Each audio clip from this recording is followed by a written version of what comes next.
रहा है। तो अभी तक हमने जो दिखाया वो सब प्रमाणित आपके साथ दिए हैं, आपको सारे प्रमाण दिखाएं, तो निर्णय आपको करना है। अब हम डिबेट को आगे बढ़ाते हैं और अगला सवाल करते हैं। दर्शकों, संत रामपाल जी पक्ष के द्वारा इन पर आरोप लगाया जा रहा है कि शिव दयाल जी का कोई गुरु नहीं था। हम आपसे जानना चाहते हैं, ऐसा दावा क्यों किया जा रहा है, क्यों इनको ऐसा बोला जा रहा है? इसका भी प्रमाण है, राधा स्वामी मत की जो किताबें हैं, पुस्तकें हैं, उन्हीं पुस्तकों में एक पुस्तक है जीवन चरित्र स्वामी जी महाराज पे लिखा हुआ है कि शिव दयाल जी के कोई गुरु नहीं थे। अब बताइए, वो नुगरे थे, उन्हीं की पुस्तक में ये क्लियर हो रहा है। तो फिर ये बताइए, इनसे पूछिए जरा कि वो असली है या नकली।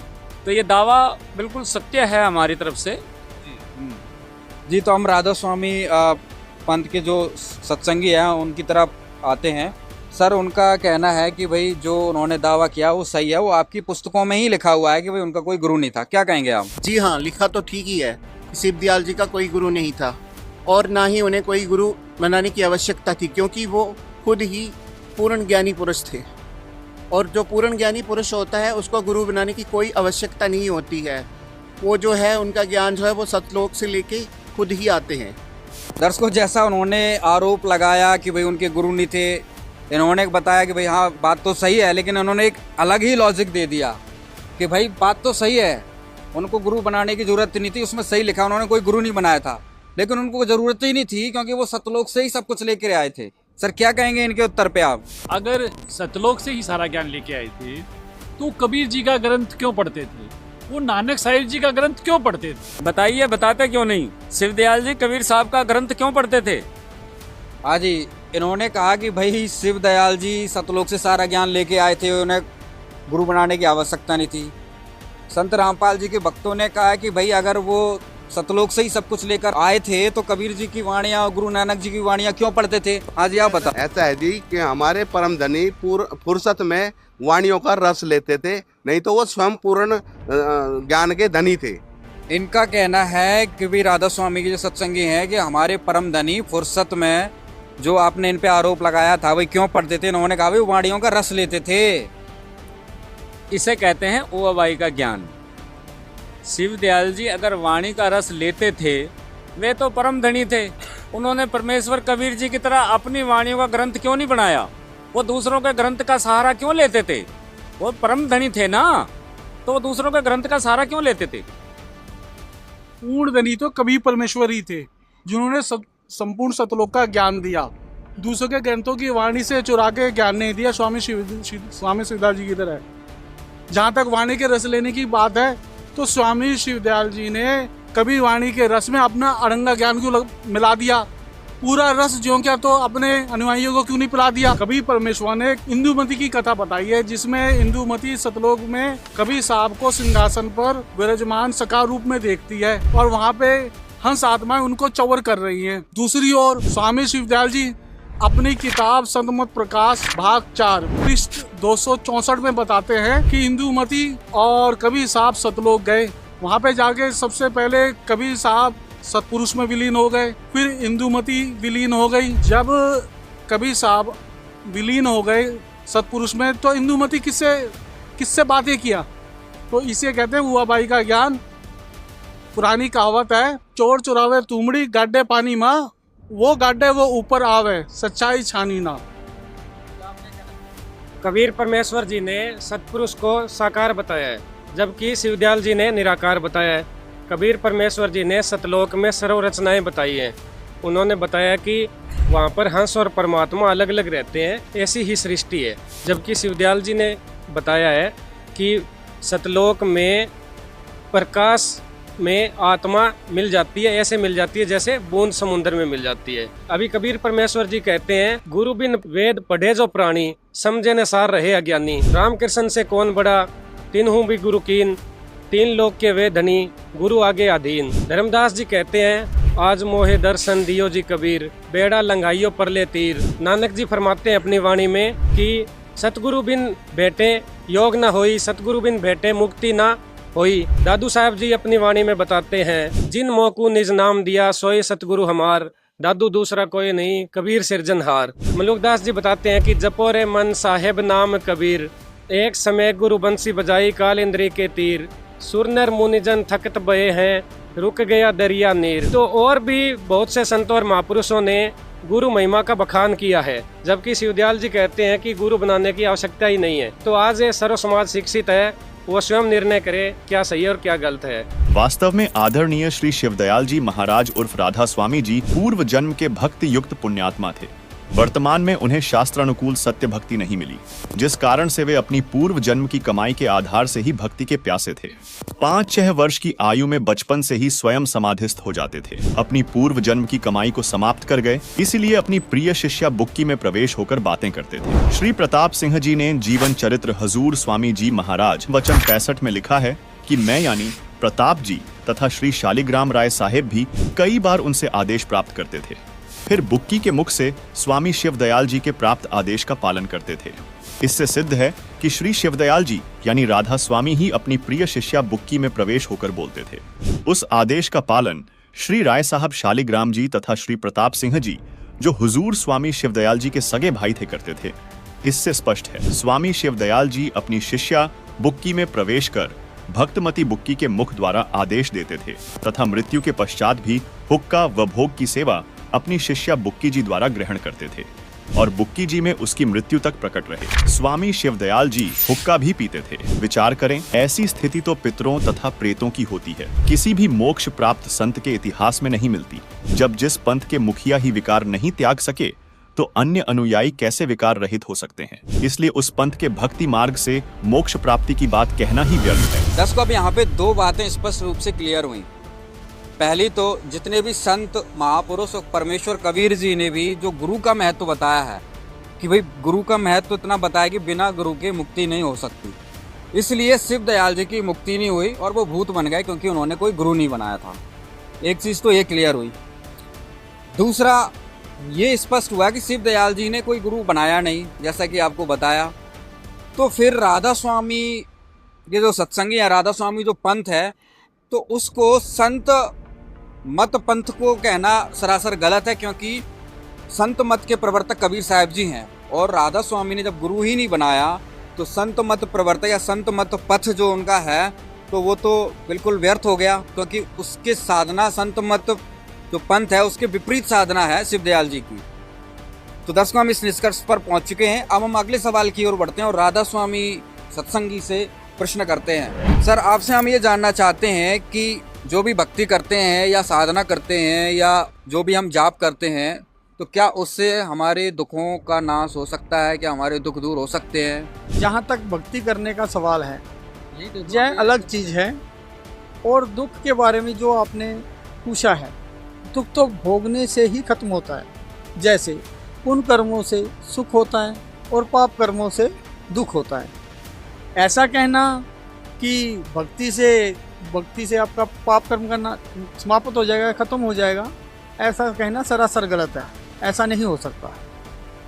मतलब भक्ति से जाप करने से दुख समाप्त नहीं हो सकते। तो जैसा कि दर्शकों अभी इन्होंने बताया, राधा स्वामी पंथ से संबंध रखने वाले जो हमारे अतिथि आए हुए हैं, इन्होंने कहा कि भाई भक्ति तो एक अलग चीज़ है और जो दुख है वो तो भोगने से ही खत्म होगा, भोगना तो पड़ेगा ही। चलिए अब इसी विषय में जानते हैं राधा स्वामी पंथ डेरा व्यास के पूर्व गद्दीनशीन गुरिंदर सिंह ढिल्लों जी के विचार। बाबा जी, मुझे ये पूछना था कि जिंदगी में कई बार ऐसी सिचुएशंस आती है हमारी में कि हमें एक तरफ कुआं एक तरफ खाई नजर आती है, समझ नहीं आता कि कौन सा हल करें अपनी प्रॉब्लम्स का। तो उस वक्त हमें क्या करना चाहिए? बेटा देखो, जिंदगी में किसी की ज़िंदगी परफेक्ट नहीं है। हर एक की ज़िंदगी में उतार चढ़ाव आते हैं और आएंगे। हमने जन्म लिया है, कर्मों के कारण लिया है बेटा। कर्मों का हिसाब किताब तो हर एक ने देना है। बाबा जी बोलन हारा गलती पुतला है, बख्श लो सब, बख्श लो बाबा जी। बेटा एक चीज़ सारे ना तुसी जिहड़ा सोचदे हो कि इत्थे आके कह के जी गलतियां हो गई माफ़ कर दिओ। देखो, कर्म थोड़े कोई लै नहीं सकता, कर्म थोड़ों कोई दे नहीं सकता। जो भी कदम चुकांगे उदा कर्म बनूगा और कर्म दा हिसाब किताब सानू देना पऊगा। आपां किसी भी डेरे ते चले जाइए, किसी भी महापुरख दे दर्शन करके मत्था टेक के आशीर्वाद लैके जो मर्जी कर लीए, मगर ਕਰਮ ਤੁਹਾਡਾ ਉਹ ਰਹੂਗਾ, ਇਹ ਨਹੀਂ ਕੋਈ ਲੈ ਸਕਦਾ। ਕਰਮੀ ਆਪੋ ਆਪਣੀ ਕੇ ਨੇੜੇ ਕੇ ਦੂ। ਸੋ ਇਸ ਕਰਕੇ ਬੇਟਾ ਸੋਚ ਵਿਚਾਰ ਕੇ ਆਪਾਂ ਚੱਲੀਏ, ਕਿਉਂਕਿ ਬੋਝ ਸਾਨੂੰ ਚੁੱਕਣਾ ਪਊਗਾ। ਹੁਣ ਮੇਰੇ ਵਾਸਤੇ ਤਾਂ ਬੜਾ ਆਸਾਨ ਹੈ, ਤੁਸੀਂ ਇੱਥੇ ਖੜੇ ਹੋ ਕੇ ਕਹੋਗੇ, ਮੈਂ ਕਹਿ ਦੂੰਗਾ ਚਲੋ ਜੀ ਘਬਰਾਓ ਨਾ, ਆਪਣੇ ਆਪ ਸਭ ठीक हो जाऊगा, नहीं होगा। और सच बेटा यही है कि एक एक कर्म का हिसाब किताब देना पड़ेगा। अब संत रामपाल जी महाराज के पक्ष से जानते हैं कि इस विषय में इनका क्या कहना है। सर क्या बताएंगे आप? सर देखिए, बहुत से महापुरुषों की वाणियाँ हैं जो ये बात प्रूव करती हैं कि नाम जाप से पाप नाश होता है। जैसे एग्जाम्पल के तौर पर कबीर साहब जी की एक वाणी है, कबीर जब भी सत्य नाम हृदय धरे भयो पाप को नाश, मानो चिन्ह अग्नि की पड़ी पुराने घास। एक और वाणी है, कबीर सुमरण से सुख होत है, सुमरण से दुख जाए, कहे कबीर सुमरण से साईं माहे समाए। ऐसे ही दादू दयाल जी की भी एक वाणी है, दादू नाम कबीर की, जे कोई लेवे ओट, उसको कबूल आगे नहीं काल वजर की चोट। ऐसे ही श्री नानक जी की वाणी है जो प्राण संगली भाग 2 के पृष्ठ नंबर 103 पर अंकित है, जो इस प्रकार है, साध संगति मिल्या मन माना, नाम है नाम ओहम सोहम जाने, नानक किलबिश काट तहाई, सहजी मिले अमृत सी चाई। सर ये सारी वाणियाँ इस बात को स्पष्ट करती हैं कि नाम जाप से पाप नाश होता है। इन महापुरुषों की वाणियों के साथ साथ वेदों में भी ढेर सारे प्रमाण हैं कि भक्ति करने से पाप नाश होता है, जबकि राधा स्वामी पंथ वाले ये नहीं मानते कि भक्ति करने से पाप नाश होता है, जिससे ये बात प्रूव होती है कि राधा स्वामी पंथ की जो ज्ञान है वो ना तो महापुरुषों की वाणियों से मैच होता है, ना वेदों से मैच। जैसा कि इन्होंने बताया कि भाई संत रामपाल जी महाराज को कोई ज्ञान विधि है, जो ज्ञान साधना जो भक्ति विधि बता रहा हूँ, उससे पाप नष्ट हो सकते हैं। हाँ, आप क्या कहना चाहते हैं? मुझे एक बात बताइए, जब भक्ति करने से पाप क्रम नष्ट ही नहीं होंगे, दुख दूर ही नहीं होंगे, तो फिर हमें भक्ति करने से क्या फ़ायदा? फिर तो बिना भक्ति के चलने दो, जैसे चल रही है ज़िंदगी। फिर गुरु बनाना, भक्ति करना, ये सब करने का फ़ायदा ही क्या है? जबकि संत मंत में कबीर साहब ने साफ साफ कहा है कि भाई, उनकी वाणी है कि जो ही नाम हृदय धरे हो भयो पाप को नाश। तो जो सतगुरु होते हैं, वो जो नाम देते हैं, उनके नाम लेने से ही हमें हमारे लाभ हो जाते हैं, पाप क्रम नष्ट हो जाते हैं, दुख दूर हो जाते हैं। तो फिर संत मंत तो ये कह रहा है असली जो कबीर परमेश्वर का मत है, और बाकी ये राधा स्वामी वाले कह रहे हैं कि दुख दूर ही नहीं होंगे, तो फिर भक्ति करने का हमें क्या फायदा? दर्शकों, जैसा कि संत रामपाल जी के शिष्यों ने वेदों का जिक्र किया कि वेदों में भी प्रमाण है कि परमात्मा पाप नाश कर देता है, तो यह बात बिल्कुल सत्य है, क्योंकि यजुर्वेद अध्याय 8 मंत्र 13 में लिखा है कि पूर्ण ब्रह्म आप सतभक्ति करने वाले संत ऋषि द्वारा किए हुए पाप के क्षमा अर्थात विनाश करने वाले हो, साधारण व्यक्ति के किए हुए पाप के विनाश करने वाले हो। सतभक्ति चाहे पिता करे, उस पिता के किए हुए पाप के विनाश करने वाले हो। शास्त्रानुकूल साधना चाहे कोई स्वयं करें, उसके अपने किए हुए पाप के विनाश करने वाले हो। और तो और आप पाप के पाप अर्थात घोर पाप के विनाश अर्थात क्षमा करने वाले हो। जो सतभक्ति करने वाला पाप चाहे शिक्षित अर्थात पंडित या अशिक्षित करे, उसके तथा सर्व सतभक्ति स्तुति करने वालों के पाप के विनाश करने वाले हो। दर्शकों, यजुर्वेद अध्याय 8 मंत्र 13 का भावार्थ है कि परमात्मा सतभक्ति करने वाले के घोर पाप को भी समाप्त कर देता है। तो दर्शकों, स्पष्ट हुआ कि जो सतभक्ति होती है, उससे करने से, जाप करने से, साधना करने से पाप नष्ट हो जाते हैं। ये सिद्ध हुआ। संत रामपाल जी महाराज के पक्ष के संत रामपाल जी महाराज के भक्तों ने इस चीज़ को प्रमाणित कर दिया। बल्कि जबकि राधा स्वामी पंथ से आए हुए जो हमारे अतिथि थे, उनका कहना था कि पाप नष्ट नहीं होते जाप करने से, साधना करने से और भक्ति करने से। तो इससे स्पष्ट हुआ कि राधा स्वामी का जो ज्ञान है, राधा स्वामी या कहें शिवदयाल जी ने जो ज्ञान दिया, वो किसी भी महापुरुष से मैच नहीं खाता है, जिनका मोक्ष हुआ है या जिनको सतलोक की प्राप्ति हुई है। संत रामपाल जी महाराज का ज्ञान कबीर साहिब की वाणियों से पूरा मैच खाता है। कबीर साहिब जी को संत मत के प्रवर्तक माना जाता है, संत मत उनसे ही चला हुआ है। पूरा का पूरा ज्ञान संत रामपाल जी महाराज का सभी महापुरुषों से कड़ी बाई कड़ी पूरा मैच खाता है। इससे स्पष्ट हुआ कि संत रामपाल जी महाराज का जो वास्तविक ज्ञान है वो संत मत के अकॉर्डिंग है। राधा स्वामी पंथ का जो ज्ञान है वो संत मत के अकॉर्डिंग नहीं है, बल्कि विपरीत है, क्योंकि इसमें कोई प्रमाण नहीं मिलता है। तो दर्शकों, आज की डिबेट आपने प्रमाणों के साथ देखी।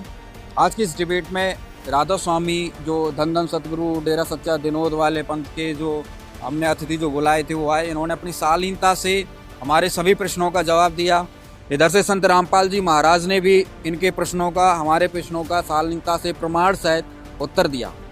तो दर्शकों, इस डिबेट को देखने के बाद आपने ये निर्णय निकालना है कि कबीर का ज्ञान सच्चा है या राधा स्वामी पंथ का, क्योंकि कबीर का नाम तो सभी ये जो राधा स्वामी पंथ से जितने भी पंथ निकले, चाहे वो मथुरा वाला पंथ हो, चाहे वो दिल्ली का कृपाल सावंत सिंह वाला पंथ हो, चाहे वो सिरसा वाला धन सतगुरु का पंथ हो, चाहे भिवानी वाला हो, ये सभी कबीर को ही अपना आधार मानते हैं। लेकिन पूरी डिबेट देखने के बाद आप समझ गए होंगे कि किसी भी पॉइंट पे या किसी भी प्रकरण में कबीर साहब जी के ज्ञान से इनका ज्ञान मैच नहीं खाता है। दर्शकों, आप डिबेट में हमारे साथ जुड़े रहे। इसके अलावा हमें कुछ सवाल सोशल मीडिया पर भी मिले, जिनके जवाब भी हम संत रामपाल जी महाराज के भक्तों से जानेंगे।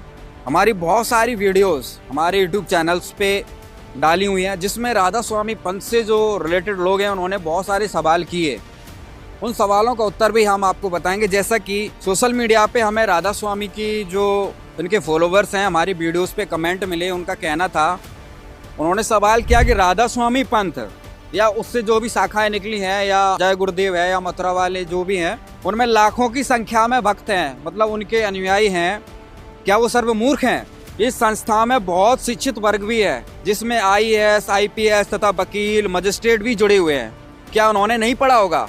अब संतों से विश्वास उठ गया। ये किसी राधा स्वामी में विश्वास करने वाले श्रद्धालु ने हमारी वीडियो पे कमेंट किया था, जिसका उत्तर हम आपको प्रोवाइड करवा रहे हैं, आपको उत्तर दे रहे हैं। सर, जैसा कि हमने सवाल बताया, आपने सुना होगा, इतने बड़े पंथ हैं, ये सैकड़ों वर्षों से चल रहे हैं, इसमें लाखों करोड़ों लोग जुड़े हुए हैं, मजिस्ट्रेट हैं, IAS अधिकारी हैं, IPS हैं, तो ये क्या सब मूर्ख हैं? इन्होंने कभी नहीं पढ़ा है? भाई एजुकेटेड लोग जुड़े हुए हैं तो ज़रूर पढ़ा होगा। क्या कहेंगे सर, इसका क्या उत्तर देना चाहेंगे? देखिए, इसमें ना जितने भी उच्च शिक्षा प्राप्त या उच्च अधिकारी या कहेंगे जो भी पढ़े लिखा वर्ग राधा स्वामी पंथ से या राधा स्वामी पंथ की शाखाओं से, जैसे धन सतगुरु, जय गुरुदेव, कृपाल मिशन, जो भी उनकी शाखाएं हैं उनसे जुड़े हुए हैं, वो मूर्ख बिल्कुल नहीं हैं। वो सब प्रभु प्रेमी नेक आत्माएं हैं और वो प्रभु प्राप्ति के लिए वहाँ गई है। लेकिन जो उन्होंने शिक्षा प्राप्त की है और जो आध्यात्मिक ज्ञान है, ये दोनों सर्वथा भिन्न हैं। वो अपने विषय के ज्ञाता है, आध्यात्मिक ज्ञान के ज्ञाता नहीं है। इसको हम इस तरीके से समझ सकते हैं, जैसे आप कोई भी उच्च शिक्षा प्राप्त व्यक्ति है, वो डॉक्टर के पास जाता है। डॉक्टर के पास जाने के बाद वो विश्वास करके डॉक्टर जो भी दवाई देता है वो उन दवाई को ग्रहण करता है।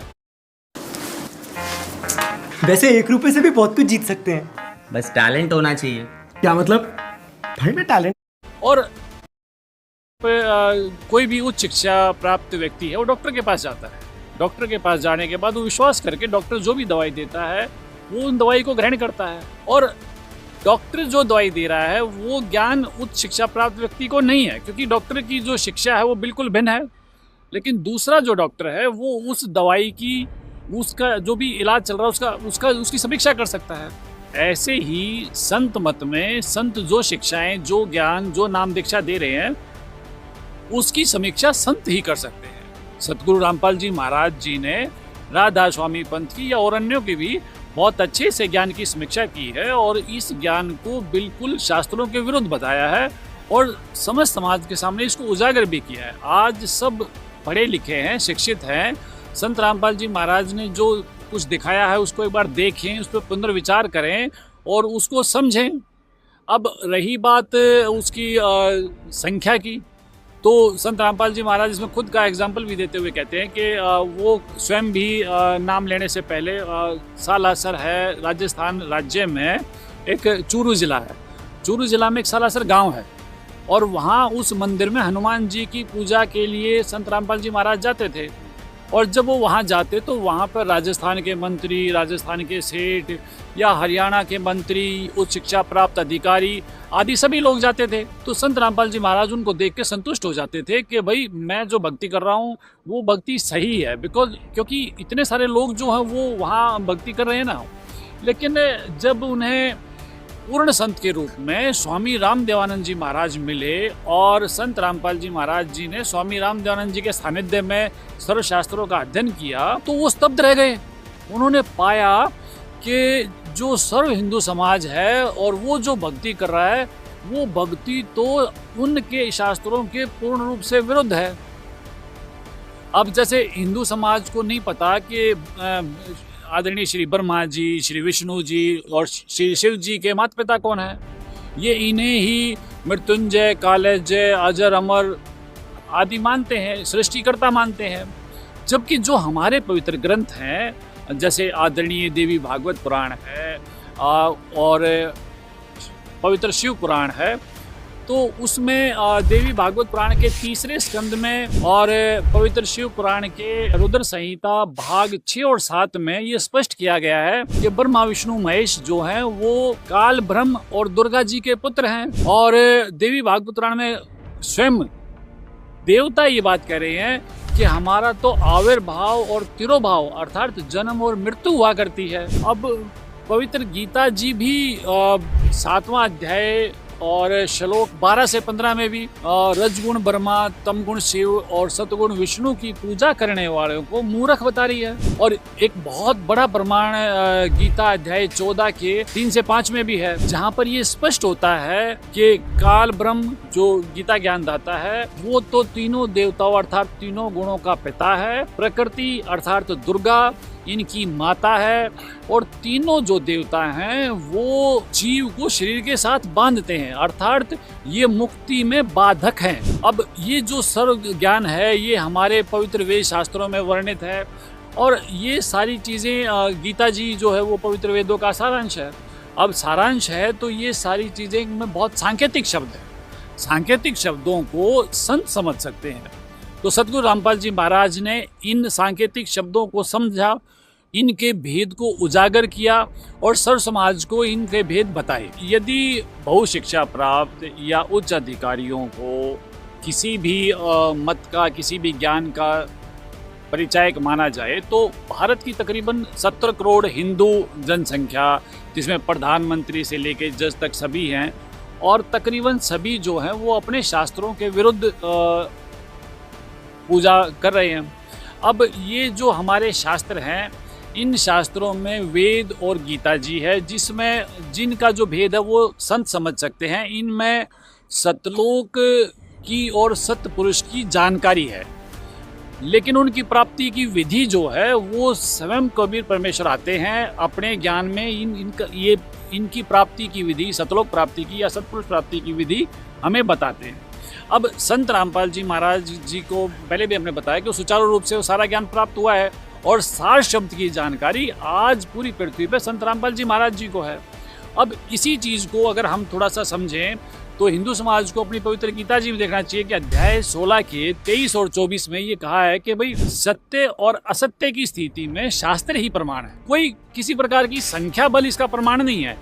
अगर जो हमारे शास्त्र हैं वो इसके प्रमाण है, और जब हम शास्त्र विधि को त्याग कर कोई भी उपासना करते हैं तो ना कोई सुख प्राप्त होता है, ना कोई सिद्धि प्राप्त होती है और ना मुक्ति प्राप्त होती है। अतः मेरा निवेदन यही है, जितने भी मेरे भाई बहन जो भी राधा स्वामी से जुड़े हैं या राधा स्वामी से जो अन्य पंथ हैं, दंदन सतगुरु है, विनोद है, जो भी पंथ जुड़े हैं उनमें जो अनुयायी है, वो एक बार इसका विवेचन करें, अपने शास्त्रों को देखें, और जो आज हमारा समाज कर रहा है, संख्या को देख के प्रभावित हो रहा है, वो संख्या की बजाय अपने शास्त्रों को देखे और संत रामपाल जी महाराज जी के ज्ञान को देखे और इन सब चीज़ों का लाभ उठाए। तो दर्शकों, सोशल मीडिया से जो हमें प्रश्न मिला था उसका बखूबी से उत्तर संत रामपाल जी महाराज के भक्त ने दिया। अब हम अगले क्वेश्चन की तरफ बढ़ते हैं। अगला प्रश्न जो हमसे पूछा गया था, क्या गुरु बदल सकते हैं? दर्शकों, जैसे एक डॉक्टर से उपचार नहीं होता है तो दूसरा डॉक्टर बदलने में लाभ होता है। हाँ, ठीक इसी प्रकार गुरु को जानो। इसलिए शास्त्र विधि विरुद्ध ज्ञान वाले गुरु को त्याग कर पूर्ण गुरु धारण करना हितकर है, जो पाप नहीं पुण्य है। कुछ श्रद्धालु संकोच करते हैं कि हम 30 वर्ष से राधा स्वामी पंथ से जुड़े हैं, अब 30 वर्ष की साधना का क्या होगा, अब कैसे छोड़े? उन श्रद्धालुओं से निवेदन है कि विचार करें कि आपको किसी शहर में जाना है, 30 किलोमीटर जाने के बाद पता चले कि आप गलत रास्ते पर जा रहे हैं तो तुरंत मुड़ जाना चाहिए, नहीं तो मंजिल दूर होती जाएगी। फिर भी कोई कहे कि हम तो 30 किलोमीटर सफर तय कर चुके हैं, अब कैसे छोड़े इस रास्ते को? ये विचार तो बालक के या शराबी के हो सकते हैं, समझदार तो तुरंत मुड़ जाएगा। इसीलिए उस साधना को तुरंत त्याग कर वास्तविक शास्त्र विधि अनुसार साधना ग्रहण करें। इस विषय में संत मत के प्रवर्तक कबीर परमेश्वर जी भी कहते हैं कि झूठे गुरु को त्यागन में तनिक न लावे वार, द्वार न पावे शब्द का भटके द्वार द्वार। इसलिए अधूरे गुरु को त्याग दें तथा पूर्ण संत की शरण ग्रहण करना ही मानव जीवन के आत्म कल्याण के लिए हितकर होता है। दर्शकों, अब इस विषय में जानते हैं संत रामपाल जी महाराज के विचार। कोई कहता भी गुरु नहीं बदलना चाहिए, भाई ये बिना ज्ञान की बातें हैं, ये गति अनजान आदमी कहा करे ऐसी बातें हैं, गुरु नहीं बदलना चाहिए। और कई एक आधी बहन तो इसी वो दूसरे पंथाड़ी ऐसी मूर्ख बातें कर देती हैं, कहते हैं गुरु बदल लिया तो ईसा खसम बदल लिया। अरे मूर्खो, कहाँ गुरु का दर्जा, कहाँ पति का दर्जा? गुरु तो एक डॉक्टर है, और डॉक्टर से एक डॉक्टर से इलाज नहीं हो रहा तो तुरंत त्याग देना चाहिए, उसके द्वार पर मरना काय की समझदारी है जब उसने कहेगा ना मेरा ट्रीटमेंट सारा गलत दे रखा। तो ऐसे हम ऐसे नालायक विचारों से और हम अपने आप भी फंसे रहते हैं और एक दूसरे ने और उलझा लेते हैं। तो दर्शकों, जैसा कि इन्होंने प्रमाण दिया कि झूठे गुरु को हम त्याग सकते हैं, उसमें गुरु बदलने में कोई दोष नहीं है। दर्शकों, हमारा सवाल है पूर्ण संत की पहचान कैसे करें? जिस भी संत के विचार सुनते हैं वह पूर्ण लगता है। ये भी हमें हमारी वीडियोस पे एक कमेंट आया था, उसका भी उत्तर हम यहाँ पे संत रामपाल जी महाराज के पक्ष से लेते हैं। सर, हमारे इस प्रश्न का क्या उत्तर देंगे आप? देखिए, एक राजा का ना संविधान होता है, ऐसे ही परमात्मा का संविधान है, और वो संविधान जो है वो हमारे शास्त्रों में सृष्टि के आदि से ही वेदों में, गीता जी में लिखा हुआ है। जो वेद हैं वो ब्रह्म ने बोले हैं, और जो पवित्र गीता जी है वो श्री कृष्ण में काल ब्रह्म ने प्रवेश करके और ये ज्ञान गीता जी में दिया। तो ये सब जो ज्ञान है वो प्रभु प्रदत्त है, भगवान ने ये दिया है। तो इन सब चीज़ों को जब हम देखते हैं तो इसमें इन सतलोक की और इसकी सतपुरुष की ये सारी जानकारी इसमें है, परंतु इसमें जो भक्ति विधि है वो काल ब्रह्म तक की है, और इसके बाद की जो भक्ति विधि है वो जानने के लिए गीता अध्याय 4 के श्लोक 34 में ब्रह्म ये कह रहे हैं कि आप तत्वदर्शी संत की शरण में जाएं, वहाँ जाने के बाद आपको इससे आगे का ज्ञान प्राप्त होगा। कबीर परमेश्वर जी ने ये सारा ज्ञान दिया है, और इसमें ये सारी चीज़ें हमें बताई गई। जैसे हम ये समझ के चलें कि किसी भी अपराध की बात अगर 4 वकील बैठ के करते हैं तो एक वकील कहता है कि इसमें धारा 304 लगनी चाहिए, एक वकील कहता है कि इसमें धारा 305 लगनी चाहिए, एक 306 कहता है, यानी कि वो अपने अपने तरीके से अलग अलग ये राय देते हैं। लेकिन उनकी राय ये मायने नहीं करती, मायने उस देश का संविधान करता है कि उस अपराध को संविधान के तहत किस हम धारा में रख सकते हैं। ऐसे ही जो हमारे पवित्र शास्त्र हैं और कबीर परमेश्वर द्वारा दिया गया 5वां वेद है, उसके आधार पर हमें देखना पड़ता है कि पूर्ण संत की पहचान क्या है और इसको हम किस तरीके से समझ सकते हैं। इसमें अगर गीता अध्याय 15 के 1 से 4 में हम देखें तो वहाँ संसार की तुलना जो है एक उल्टे लटके हुए वृक्ष के रूप में की गई है, और ये जो उल्टा लटका हुआ वृक्ष है इसके बारे में बताया कि जड़ तो जो है वो परमात्मा है, और नीचे जो शाखाएं हैं वो सारी ये ब्रह्मा विष्णु महेश और ये सब पत्ते कहे गए हैं। इसमें जो गीता ज्ञानदाता अर्जुन से कह रहे हैं कि मेरे और तेरे विचार काल में, यानी कि जो बातें अभी हम कह रहे हैं उसमें सृष्टि का ज्ञान अभी संभव नहीं है, उसकी जानकारी संभव नहीं है, क्योंकि उसके आदि और अंत के बारे में मैं नहीं जानता, और उसके आदि अंत को जानने के लिए, यानी कि इस तत्व ज्ञान रूपी ज्ञान की गुत्थी को काटने के लिए आपको तत्व ज्ञान रूपी शस्त्र चाहिए। यानी कि जब आप संत की शरण में जाओगे, तत्व ज्ञान प्राप्त करोगे, तो ये सब चीज़ें आपसे हो पाएंगी। गीता अध्याय 15 के 1 में संसार रूपी वृक्ष के जड़ और तने और उन सब को बताया गया है कि संसार का वृक्ष ऐसा है। लेकिन इन सब को अलग अलग समझा दे आपको, वो जो इन सब का जानकारी रखता हो, ज्ञान रखता हो, उसको सवेदविद, वो वेद को जानने वाला है, यानी कि वो संत है जो इस संसार रूपी वृक्ष को समझा दे। और इसको कबीर परमात्मा ने बड़ी सरल भाषा में हमें बताया है। अक्षर पुरुष एक पेड़ है, निरंजन उसकी डार, और तीनों देवा शाखा हैं, पातरूप संसार। अब अक्षर पुरुष एक पेड़ है, तात्पर्य यह है कि जो पृथ्वी से बाहर हमें दिखाई दे रहा है, जिसको हम तना कह रहे हैं, वो अक्षर पुरुष है। और इस तने से जो डार निकल रही है उसको कबीर परमात्मा ने सांकेतिक भाषा में ब्रह्म बताया है कि वो ब्रह्म है। और उस डार के आगे 3 शाखाएं हैं, 3 शाखाएं, रजगुण ब्रह्मा, तमगुण शिव और सतगुण विष्णु, और पातरूप संसार, यानी कि इसके आगे इन शाखाओं से जो जुड़े हुए पत्ते हैं वो संसार है। अब ये सब जानकारी इतनी पवित्र भाषा में कबीर परमात्मा ने हमें दी।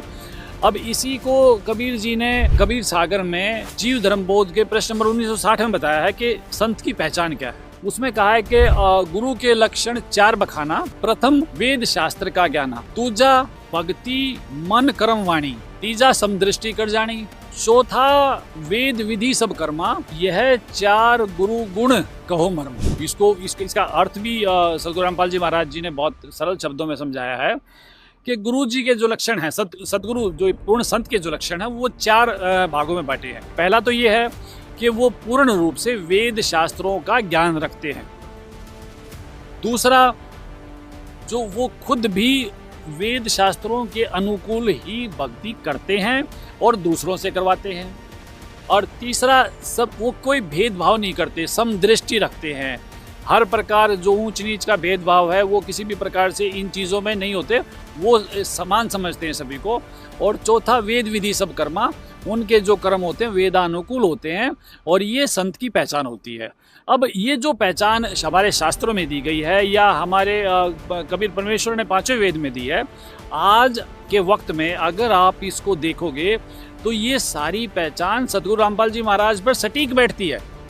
हर विधि से वो हर शास्त्रों के, आपने देखा कि वो उनके शिष्यों के पास वो जो ज्ञान है वो संत रामपाल जी महाराज ने दिया है, वो शास्त्रों के अनुसार है, यानी कि वो शास्त्रों के पूर्ण ज्ञाता हैं और उस कबीर परमेश्वर की भक्ति वो स्वयं भी करते कराते हैं। और समदृष्टि उनके लिए सब समान है, सब भेदभाव उन्होंने कोई कभी किसी के प्रति नहीं रखा। तो ये सब चीज़ें जो है वो संत रामपाल जी महाराज पे सटीक बैठती हैं और संत रामपाल जी महाराज ही पृथ्वी पर आज एकमात्र संत हैं, ये शास्त्र विधि से प्रमाणित है। दोस्तों, सोशल मीडिया से हमें एक और सवाल प्राप्त हुआ है जिसमें जिक्र आया है। वो पूछ रहे हैं हमसे, राधा जी श्री शिव दयाल जी की धर्मपत्नी थी, आपके पास क्या प्रमाण है? हमें तो बताया गया है कि राधा सूरत को कहते हैं तथा स्वामी शब्द को। दर्शकों, इस प्रश्न से स्पष्ट हो रहा है कि राधा स्वामी वालों को पता ही नहीं है कि राधा स्वामी पंथ निकला कहाँ से है। वो राधा को सूरत बता रहे हैं और स्वामी को शब्द बता रहे हैं। तो दर्शकों, इसका क्या उत्तर है, आइए देखते हैं। ये राधा कौन थी? यह राधा इसकी पत्नी थी शिवदयाल की, और इसने इसका पति होने करके जैसे उमा स्वामी है ऐसे कहने लगे राधा स्वामी। और ये इसने बताओ परम धनी राधा स्वामी सबसे ऊंचा मुकाम, राधा स्वामी स्थान का नाम, ये तो शिवदयाल का नाम था। बुक्की में बोला फिर भूत पड़ गए। आपको दिखाते हैं, ये देखिएगा जीवन चरित्र परम संत बाबा जयमल सिंह जी महाराज का। और इसका लेखक कौन है? ये श्री कृपाल सिंह जी हैं इसके लेखक। अब देखो यहाँ से, ये है वो परम धनी, कर लो दर्शन सारे इसका। ये है श्री शिवदयाल सिंह जी, स्वामी शिवदयाल जी महाराज सन 1818 से 1878 तक ये 60 साल की उम्र में चले गए थे। ये तो कहें अकह लोग में गए, हम कहें बुक्की लोग में आगे थे।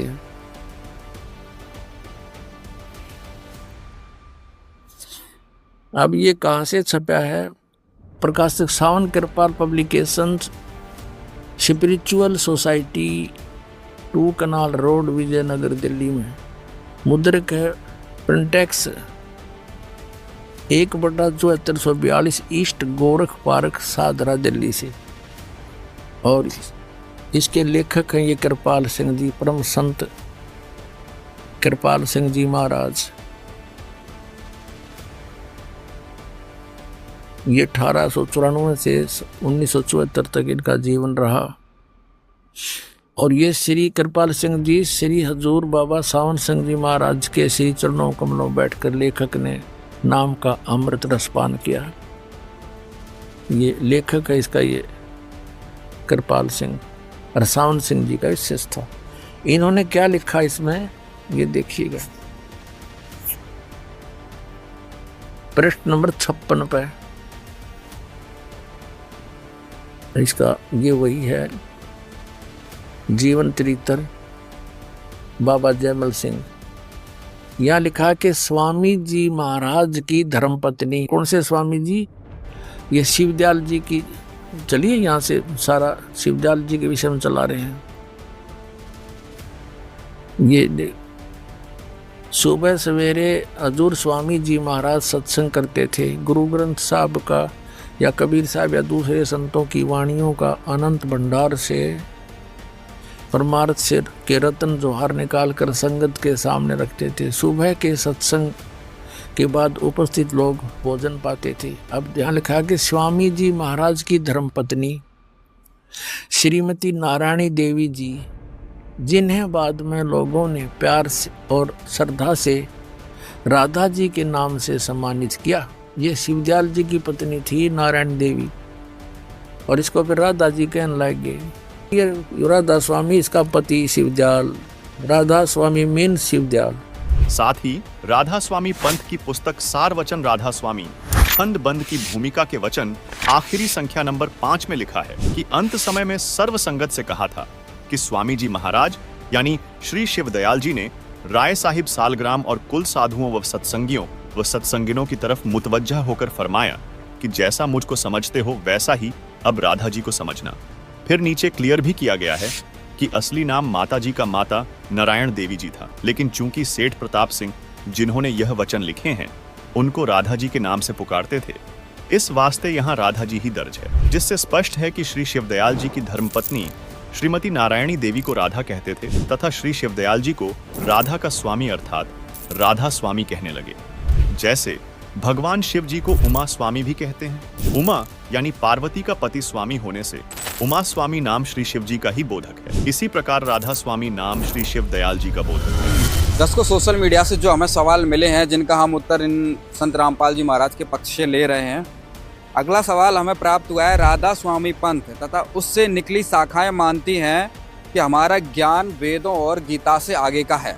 हम वेद गीता को नहीं मानते। ये भी किसी ने लिखे हैं, हमारे गुरुओं ने भी पुस्तकें लिखी हैं। संत मत प्रकाश भाग 1 से 5 तक, सारवचन वार्तिक तथा सारवचन छंद वंद आदि अनेकों भी पुस्तकें लिखी, हम उनको मानते हैं। तो दर्शकों, इस प्रश्न से ये निकल के आ रहा है कि जो भी राधा स्वामी पंथ को मानने वाले हैं, राधा स्वामी को मानने वाले हैं या राधा स्वामी पंथ से जुड़े हुए हैं, वो वेदों और गीता को नहीं मानते हैं। आइए देखते हैं इसका उत्तर क्या है। दर्शकों, राधा स्वामी पंथ तथा उससे निकली शाखाएं सच्चा सौदा सिरसा जय गुरुदेव मथुरा सावन कृपाल मिशन वाले कहते हैं कि हमारा ज्ञान तो गीता जी तथा वेदों से भी आगे है। वेद तथा गीता के ज्ञान को हम नहीं मानते। विचार करें पवित्र गीता जी व पवित्र वेदों का ज्ञान ब्रह्म तक की साधना का श्रेष्ठ ज्ञान है। इसे ऐसा जानो जैसे 10वीं कक्षा तक का पाठ्यक्रम है। सूक्ष्म वेद अर्थात परमेश्वर कबीर जी की वाणी में पूर्ण परमात्मा की भक्ति का श्रेष्ठ ज्ञान है। यह 11वीं कक्षा से MA तथा PhD तक का संपूर्ण पाठ्यक्रम का ज्ञान जानो। जो कोई कहे कि हम तो सीधे MA की पढ़ाई कर रहे हैं, हम 10वीं तक की पुस्तकों को नहीं मानते, हमें 10वीं कक्षा पास करने की आवश्यकता नहीं है, क्या वह व्यक्ति ठीक विचार व्यक्त कर रहा है? यही दशा राधा स्वामी पंथ तथा उससे निकली शाखाओं की है। तो चलिए दर्शकों, आपको सबसे पहले इनके गुरुओं का ज्ञान दिखाते हैं। कुछ एक ऐसे व्यक्ति हैं जो ईब कलयुग में अभी 150 वर्ष से यह बिजली गिरी है कि वेदों को भी नकारा करने लग गए। कुछ व्यक्ति क्यों करने लगे कि वेदों का ज्ञान नहीं था हमें। तो सबसे पहले तो एक 10 मिनट का सत्संग इस राधा स्वामी पंथ का ही कर देते हैं, जो वेदों को भी नकारा करते हैं और कहते हैं हमारे गुरु जी शिवदयाल जी वो परम धनी थे, उनका ज्ञान अद्वितीय है। अब उसका ज्ञान, उनका अद्वितीय ज्ञान आपको दिखाएंगे। इस तुलनात्मक तरीके से ही हम भगवान को पहचानेंगे और सत्य असत्य का निर्णय कर लेंगे। दास का कोई उद्देश्य नहीं है किसी की भावना को ठेस पहुंचाना या किसी को हेय सिद्ध करना। उन आपका ही लिखा हुआ इतिहास, आप ही के कर कमलों से लिखा हुआ दास तो पढ़ कर सुनाओगा, वेद भी पढ़ कर सुनाएगा, और जो वेदों से ऊपर अपना ज्ञान मानते उनका भी ज्ञान आपको पढ़ के सुनाएगा। निर्णय आप खुद कर सकते हो, बुद्धिमान हो, शिक्षित समाज है। ये देखिएगा सारवचन राधा स्वामी नसर यानी वार्तिक, प्रकाशक हैं राधा स्वामी ट्रस्ट, राधा स्वामी बाग आगरा।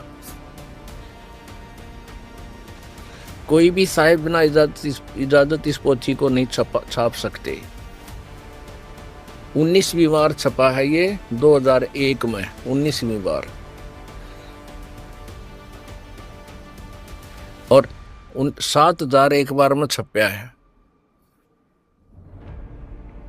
मुद्रक दी कोरोनेशन प्रेस, छिल्ली ईंट रोड, आगरा। ये उनका फोन नंबर है। राधा स्वामी दयाल की दया, राधा स्वामी साहेब, खुलासा उपदेश हजूर राधा स्वामी साहेब का। इसके विषय में थोड़ा सा इसमें और देखें। ये आगरा से छपी है और ये छपी है ब्यास से। ये देखिए, राधा स्वामी सारवचन राधा स्वामी, देखें ये आगरा से छपी है और ये छपी है ब्यास से। ये देखिए, राधा स्वामी सारवचन राधा स्वामी वार्तिक स्वामी हजूर स्वामी जी महाराज, राधा स्वामी सत्संग ब्यास। प्रकाशक हैं जगदीश चंद्र सेठी, सेक्रेटरी राधा स्वामी सत्संग ब्यास, डेरा बाबा जयमल सिंह, पंजाब। 16वां संस्करण 2003 में। मुद्रक हैं लक्ष्मी ऑफसेट प्रिंटर, दिल्ली। ये देखिए इसकी भूमिका में क्या लिखा है। ये सारवचन राधा स्वामी वार्तिक हजूर स्वामी जी महाराज यानी शिवदयाल जी के वचनों का संग्रह है। ये वचन सत्संगों तथा अन्य चर्चाओं के दौरान सत्संगियों ने नोट किए थे। स्वामी जी महाराज के परम धाम सिधारने के कुछ वर्ष बाद इनका संग्रह करके पुस्तक के रूप में छपाया गया। सन 1902 में बाबा जयमल सिंह जी महाराज ने सारवचन राधा स्वामी वार्तिक को पहली बार गुरमुखी लिपि में छपवाया। प्रस्तुत पुस्तक, ये पुस्तक उसी प्रथम गुरमुखी संस्करण के अनुसार है और अब इसका हिंदी संस्करण प्रकाशित किया जा रहा है। अब देखो, स्वामी जी महाराज का शुभ नाम सेठ शिवदयाल जी सिंह जी था। आपने 15 अगस्त 1818 में आगरा शहर में जन्म लिया। आपके पिताजी का नाम सेठ दिलवाली सिंह जी था तथा माताजी का नाम महामाया जी था। आपके पूर्वज पंजाब के रहने वाले थे तथा घर में गुरु ग्रंथ साहिब का पाठ किया जाता था। आपके माता पिता हाथरस के प्रसिद्ध संत तुलसी साहेब जी के भक्त थे। स्वामी जी महाराज ने भी तुलसी साहेब की काफ़ी संगति की थी। शिवदयाल जी ने भी तुलसी साहेब हाथरस वाले की संगति की थी, उसके विचारों से प्रभावित था, विचार सुना करता। बचपन से ही स्वामी जी महाराज का रुझान अध्यात्म की ओर था।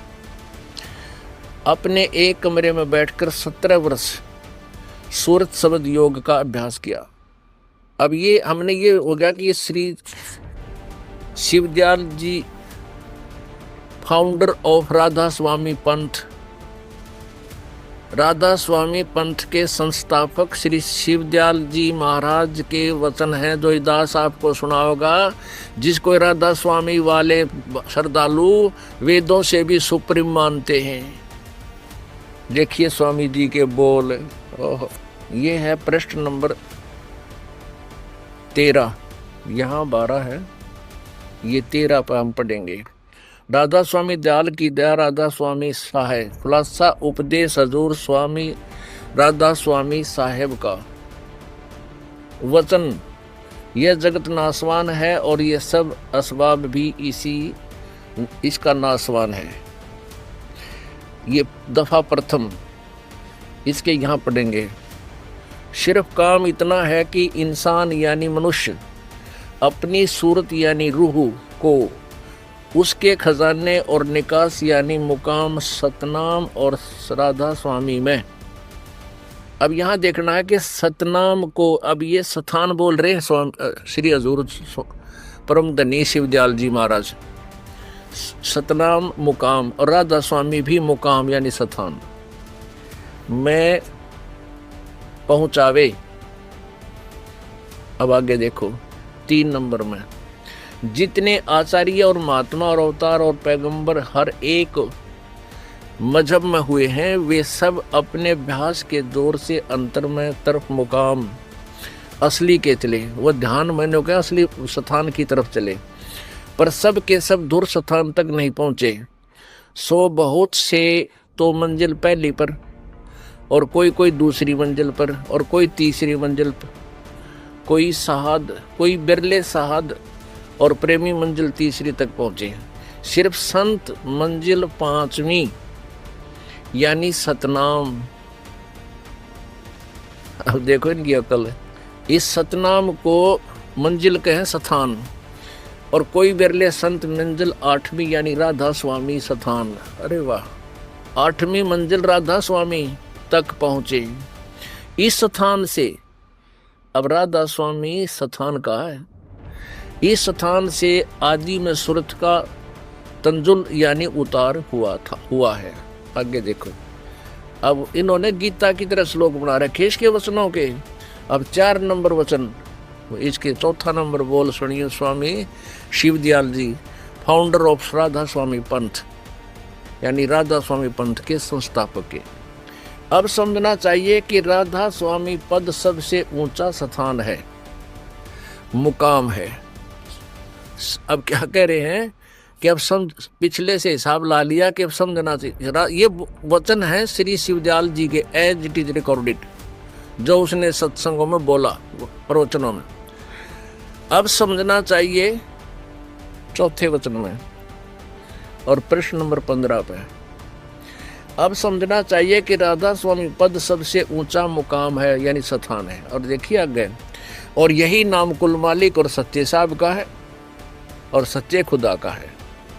राधा स्वामी स्थान भी है और यो है, इस सन कुल मालिक का नाम भी राधा स्वामी है।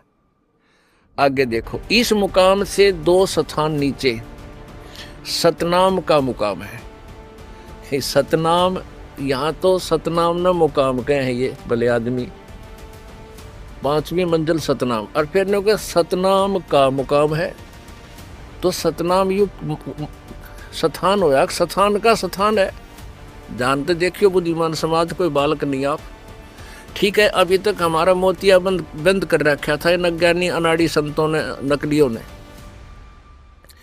अब ये दास साहब का उस ऑपरेशन करेगा मोतियाबिंद का, और फिर देखना, आप दूर से देख लोगे, इन्होंने हमारे अज्ञान रूपी मोतियाबिंद कर रखा था कि संत जो वचन कहते हैं वो फाइनल है, सत्य होते हैं, नो ऑब्जेक्शन होना चाहिए। तो हम श्रद्धालु थे, हम नाक मीच के बैठ गए गुगू की तरियां, भाई गुरु जी सही कह रहे हैं, ऑब्जेक्शन नहीं होना चाहिए। भाई ऑब्जेक्शन उस समय नहीं होना चाहिए जो सच्ची बात कह रहे हो, और सरेआम झूठ बोल रही है। 100 ऑब्जेक्शन होने चाहिए थे जनता को। अब देखो, अब समझना चाहिए राधा स्वामी पद सबसे ऊंचा मुकाम यानी स्थान है, और यही नाम कुल मालिक का है और सच्चे साहेब और सच्चे खुदा का है। अरे भले आदमी, अब कोई न्यू कहे कि दिल्ली को समझना चाहिए, दिल्ली भारत की राजधानी है, बहुत अच्छा स्थान है, और यो है प्रधानमंत्री का नाम है, यो है हमारे राष्ट्रपति का भी नाम है दिल्ली। वो कितना बुद्धिमान होगा, बोलो दे। अब देखो, अब समझना चाहिए कि राधा स्वामी पद सबसे ऊंचा मुकाम है, और यही नाम कुल मालिक और सच्चे साहेब और सच्चे खुदा का है। इस मुकाम से, यानी राधा स्वामी अर्ध कुल का मालिक, और इस मुकाम से राधा स्वामी स्थान से 2 स्थान नीचे सतनाम का मुकाम है। यहाँ सतनाम न मंजिल कह रहे हैं, यहाँ सतनाम का मुकाम यानी स्थान का स्थान है। अरे तरह गजब। और देखो आगे सतनाम के बारे में के गाटा जोड़ रखे कि सतनाम का मुकाम है कि जिसको संतों ने, यानी सतनाम को सतलोक, सचखंड और सार शब्द और सत शब्द और सतनाम और सतपुरुष करके बयान किया है।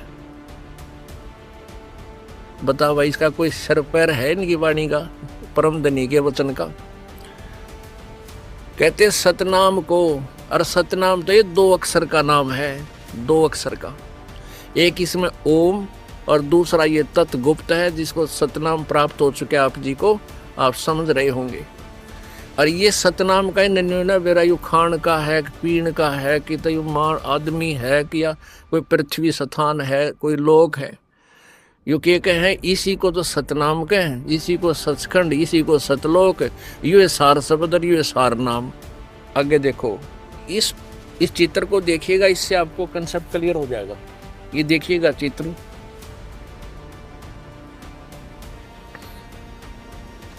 परमेश्वर कबीर साहब के असंख्य ब्रह्मांडों का लघु चित्र। ये क्या है कि सबसे ऊपर ये अकय लोक है, अनामी लोक समझो ऊपर, दूसरा अगम लोक है। ये देखो, ये अनामी लोक है, ये अगम लोक है, और ये अलख लोक है, और इसके बाद ये है सतलोक। अब हमने सबसे पहले इस सतलोक को लेना है। इसके ऊपर ये समझो अलख लोक, सतलोक के ऊपर अलख लोक, अगम लोक, और ये अनामी अकय लोक है। तो ये क्या कह रहे हैं परम धनी जी कि ये राधा स्वामी स्थान है, यो राधा स्वामी स्थान है। इस स्थान से 2 स्थान नीचे, यानी अगमलोक और अलख लोक से नीचे ये सतलोक, सतनाम का स्थान है। ये सतलोक है, सतलोक को ये सतनाम का स्थान बताते हैं। इनका कहने का भाव ये है कि यूं तो राधा स्वामी स्थान है, ये अकय लोक है। राधा स्वामी स्थान भी कहे हैं और राधा स्वामी कुल का मालिक का नाम भी कह रहे हैं ये अकय लोक को। अच्छा, इसके नीचे ये अगमलोक है, उससे नीचे फिर अलख लोक, 2 स्थान नीचे, इससे नीचे ये सतलोक है, ये सतलोक है। अब आपका समझ में होगा कि ये नौके हैं कि कोई तो मंजिल पहली पहुंचा, कोई दूसरी पहुंचा, कोई तीसरी पहुंचा, और या 8वीं मंजिल बताइए ना, 8वीं, इस 8वीं मंजिल राधा स्वामी का है, इसने कह लोग ने। और इससे 2 स्थान नीचे, एक अगमलोक अलग लोक छोड़ के ये सतलोक आ जाता है। कहते सतनाम का स्थान है ये सतलोक। इन्होंने ना रस्ते नीचे सह के, अब देखिए समझ में आओगा। अब समझना चाहिए कि राधा स्वामी पद सबसे ऊंचा मुकाम है। इस अलख लोक को ये राधा स्वामी मुकाम कहे, राधा स्वामी नामक स्थान, और यही नाम कुल मालिक और सच्चे साहेब और सच्चे खुदा का है। इस मुकाम से 2 स्थान नीचे अगम लोक अलख लोक छोड़कर तीसरा सतलोक है, उसको कहे सतनाम का मुकाम है। ये सतनाम सह के ये अपने यहाँ देखे लिया कि ये 5वीं मंजिल 5वीं, यानी सतनाम पर सतनाम का मुकाम है। ये सतनाम सह के ये अपने यहाँ देखे लिया कि ये 5वीं मंजिल 5वीं, यानी सतनाम पर, और कोई बिरला संत मंजिल 8वीं यानी राधा स्वामी पद तक पहुँचे, यह 8वीं मंजिल है। नीचे के 4 ये गुप्त कर रहे हैं कौन कौन से, जैसे ये स्वर्गलोक, ये स्वर्ग पाताल और पृथ्वी लोक, एक ब्रह्मलोक, 4 ये नीचे के और 4 ऊपर के, ऐसे 8वीं जोड़ रखी। अब आगे देखो, ये चौथा हम पढ़ रहे हैं 15 पृष्ठ पे, चौथा वचन। इस मुकाम से 2 स्थान नीचे, यानी राधा स्वामी स्थान, उससे नीचे 2 स्थान नीचे सतनाम का मुकाम है, और जिसको संतों ने, अब देखिए इन ठेकेदारा ने किया क्या है, ये देखो ये कार्ड के पक्के एजेंट थे। इस सतलोक को इनका कुछ कहना सुनना भी ना, ये सतलोक है। इस सतलोक को, यानी ये बोल रहे हैं सतनाम को, इस सतनाम को क्या बोलते हैं, सतलोक। यो सतलोक है। इस 2 स्थान नीचे सतनाम का मुकाम है, जिसको सतनाम को संतों ने सतलोक, सचखंड, सार शब्द और सत शब्द और सतनाम और सत्पुरुष करके बयान किया है। आगे देखिए फिर, इससे मालूम होगा कि यह दो स्थान विश्राम संत और परम संत के हैं और संतों का दर्जा इसी सबब से सबसे ऊंचा है। इन स्थानों पर माया नहीं है और मन भी नहीं है, और यह स्थान कुल नीचे के स्थानों में तमाम रचना के मोहित हैं, यानी सब रचना इसके नीचे और इनके घेरे में है। राधा स्वामी पद को, आ गया ना, राधा स्वामी पद को अकय अनाम भी कहते हैं, क्योंकि यही पद अपार और अनंत और अनादि है, और बाकी के सब मुकाम इसी से अकय लोक से प्रकट हुए हैं, यानी पैदा हुए हैं। और सच्चा ला मकान इसी को, अब देखिए ये भगवान कहते, और सच्चा ला मकान जिसको स्थान भी नहीं कह सकते इसी को कहते हैं। अब सुनना ध्यान से, आपका समझना हो, ये दास समझाओगा। ला मकान का अर्थ होता है जैसे लाजवाब, जिसका कोई जवाब ना हो।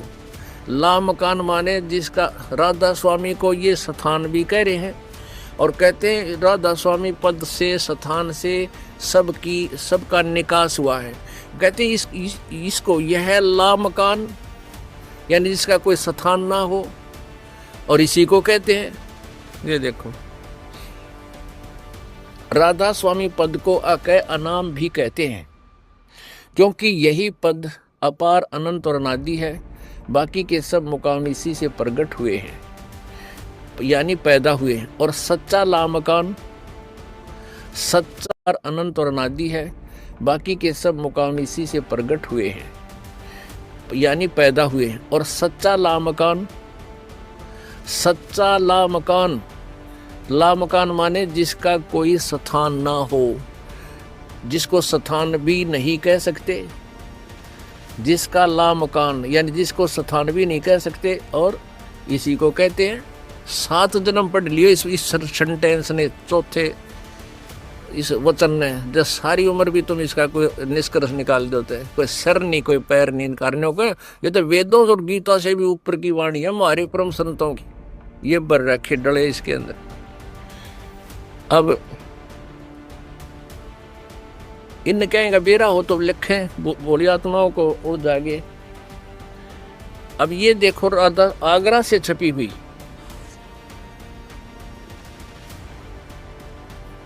राधा सारवचन राधा स्वामी नसर यानी वार्तिक, जिसको परम पुरुष पूर्ण धनी स्वामी जी महाराज ने जबान मुबारक से फरमाया, और जो बाई इज्जत राधा स्वामी ट्रस्ट छापी गई, द्वारा छापी गई। ये है प्रकाशक राधा स्वामी ट्रस्ट, राधा स्वामी बाग आगरा, 19वीं बार 2001 में, 19वीं बार 2001 में छपीर, 7000 क्वांटिटी थी इसकी। मुद्रक है दी कोरोनेशन प्रेस, छिल्ली इंटर रोड आगरा, ये इनका फोन नंबर है।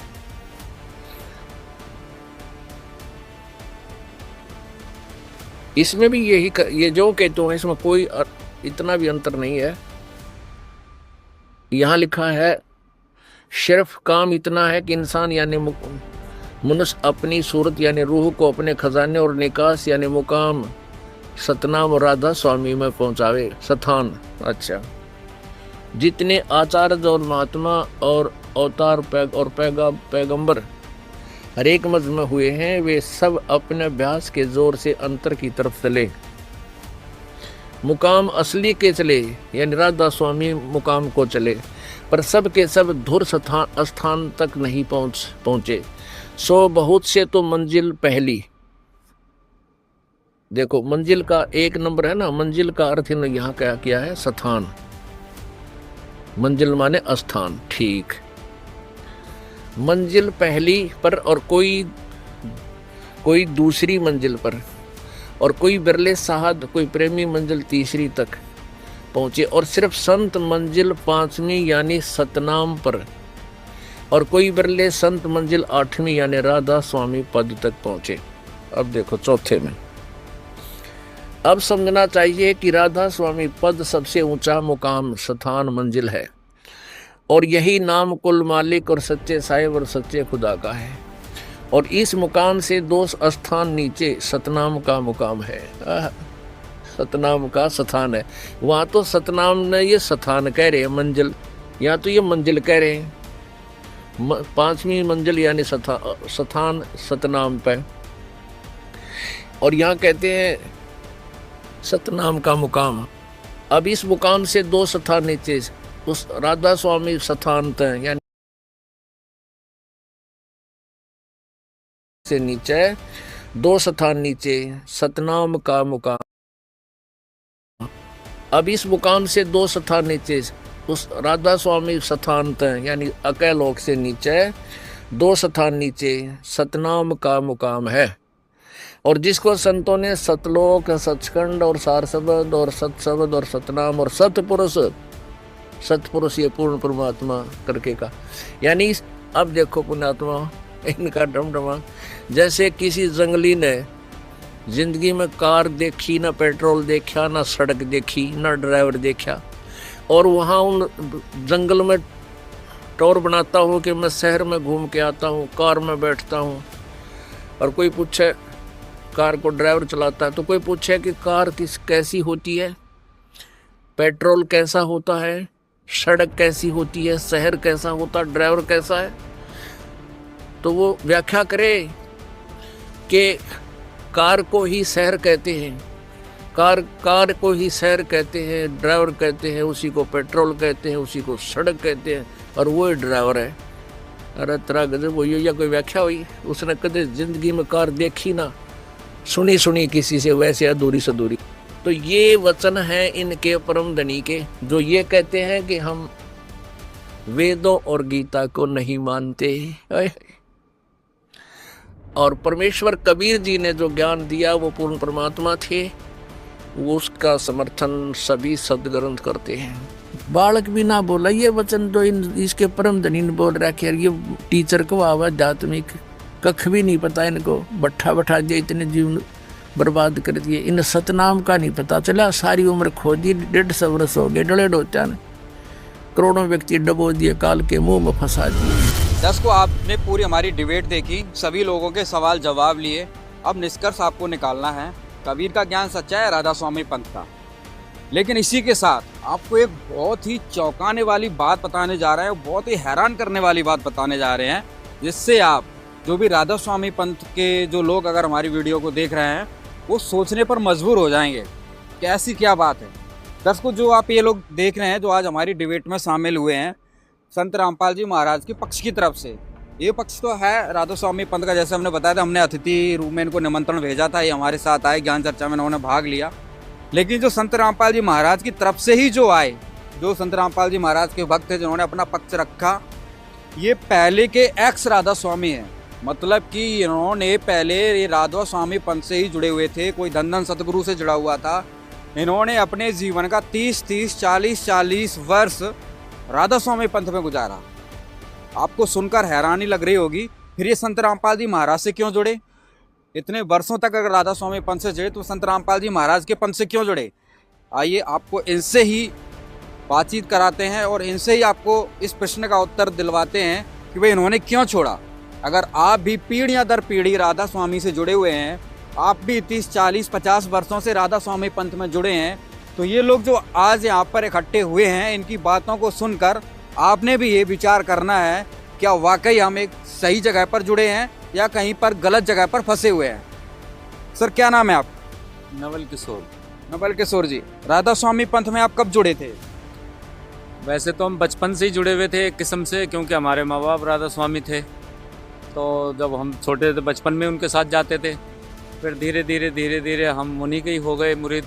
हम बड़े होते। राधा स्वामी पंथ छोड़ा कब? ये छोड़ा था हमने 2003 में। किस सन में ज्वाइन किया? मतलब बचपन से ही जुड़े थे। लगभग कितने वर्ष एवरेज? वहाँ पे लगभग 25-30 साल हमने बिता दिए राधा स्वामी में। 25-30 साल नवल जी ने, जो कि दिल्ली से इन्होंने गुजारे। सर, आपका क्या नाम है? रामस्वरूप दिल्ली। रामस्वरूप दिल्ली से आए। आपने राधा स्वामी पंथ कब ज्वाइन किया? 1977। और छोड़ा कब?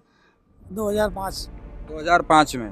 लगभग 27 वर्ष आप राधा स्वामी जी। ये 27 वर्ष तक कोई 5-10 साल की बात नहीं है, और ऐसा भी नहीं है कोई 10-15-20 साल का लड़का हो बचपने में छोड़ दिया हो। आप देख सकते हैं उम्र दराज लोग हैं यहाँ पर बैठे हुए हैं, अपनी ज़िंदगी के 30-27 साल इन्होंने राधा स्वामी पंथ में गुजारे। सर आपका क्या नाम है? मेरा नाम है जी साराम उर्फ साराम दास और मैं हिमाचल प्रदेश डिस्ट्रिक्ट कांगड़ा से। आप राधा स्वामी पंथ से कब जुड़े थे? मैं राधा स्वामी पंथ में 2001 से लेकर 2019 तक रहा हूँ, तकरीबन 18 वर्ष। 18 वर्ष आप रहे हैं। वहाँ से आपने किस गुरु से नाम लिया था? बाबा गिरधर सिंह ढिल्लों से मैंने नाम लिया था। तो आपने गुरु बनाया था। 10 को अभी एक बार हम सबका दिखा देते हैं, फिर बाद में और दूसरे विषय पर बात करेंगे कि इन्होंने छोड़ा क्यों।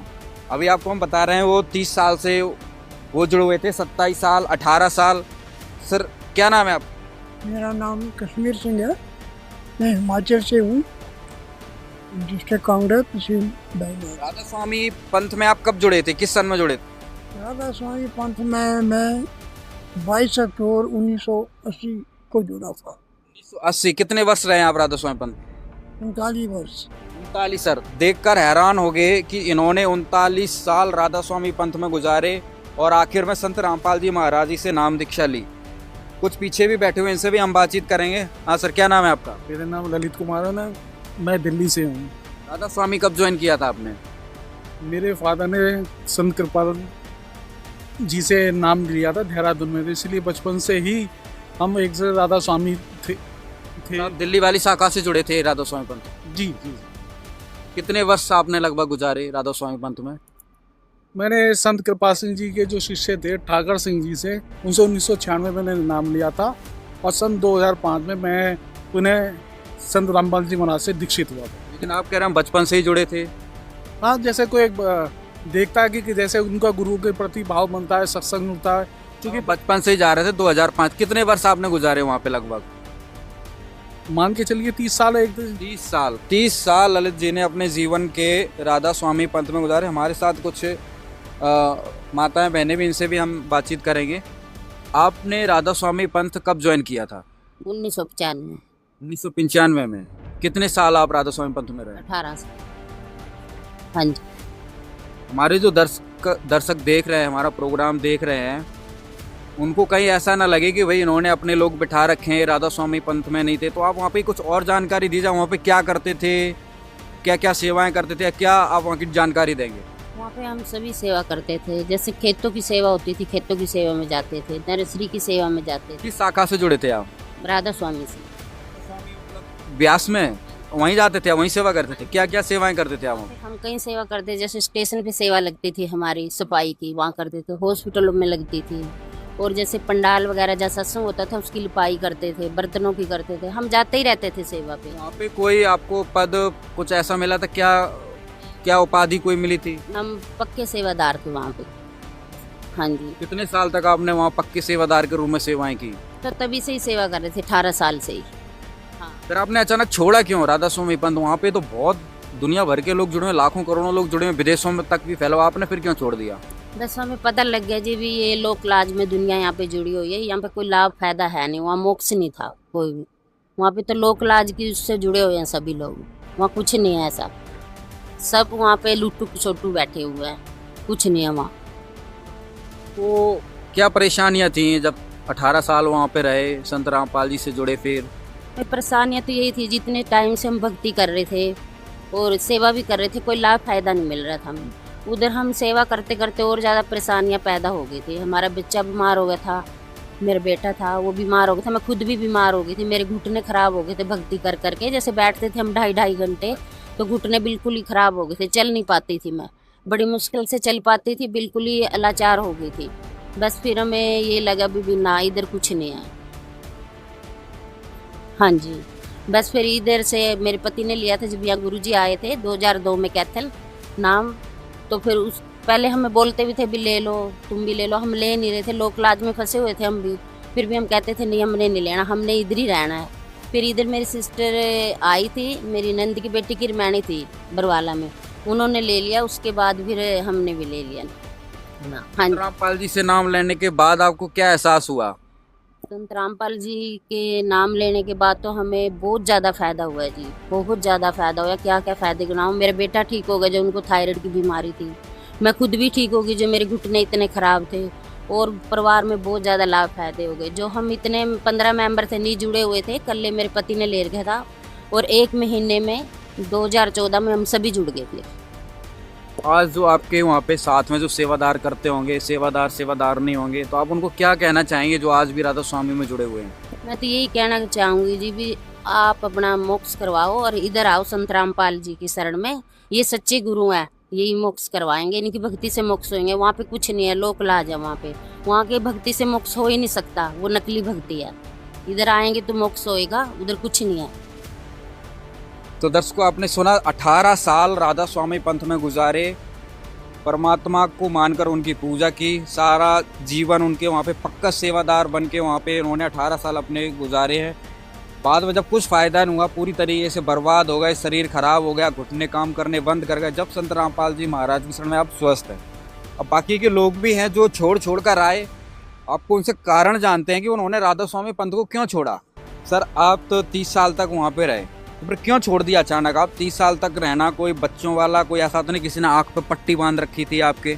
30 साल तक पट्टी, 1 महीना, 2 महीना, 4 महीने, 6 महीने अंधेरे में कोई व्यक्ति रख सकता है, कितना भी धोखेबाज फ्रॉड आदमी हो, ज़्यादा से ज़्यादा 1 साल 2 साल रह सकता है।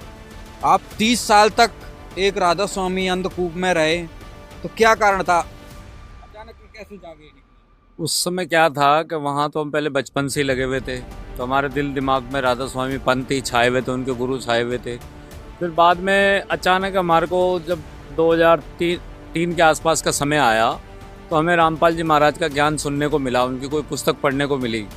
तो हम अचानक ही जैसे हमें शौक़ लगा बहुत ज़बरदस्त कि हम जो वहाँ पे भक्ति कर रहे हैं राधा स्वामी पंथ में, वो तो काल की भक्ति करवा रहे हैं। क्योंकि वो जो नाम देते हैं 5 नाम, वो तो काल के जाप हैं, और दयाल का नाम लेते हैं जाप काल के। अब हमें सतलोक जाना, वहाँ तो वो ले जाएंगे सीधे काल के पास। तो इसलिए फिर हमने बहुत सोचा समझा और तुरंत हमने वहाँ से फैसला किया, छोड़ के रामपाल जी महाराज की शरण ग्रहण की। और इतना ज़्यादा मतलब वहाँ पे ये है हाल कि भक्ति विधि है, जो भक्ति करने की विधि है, भाई सुबह उठो 2.5 घंटे बैठो तो आपकी सूरज चढ़ेगी ऊपर, आप 10वें द्वार पहुँचोगे, द्वार खुलेगा।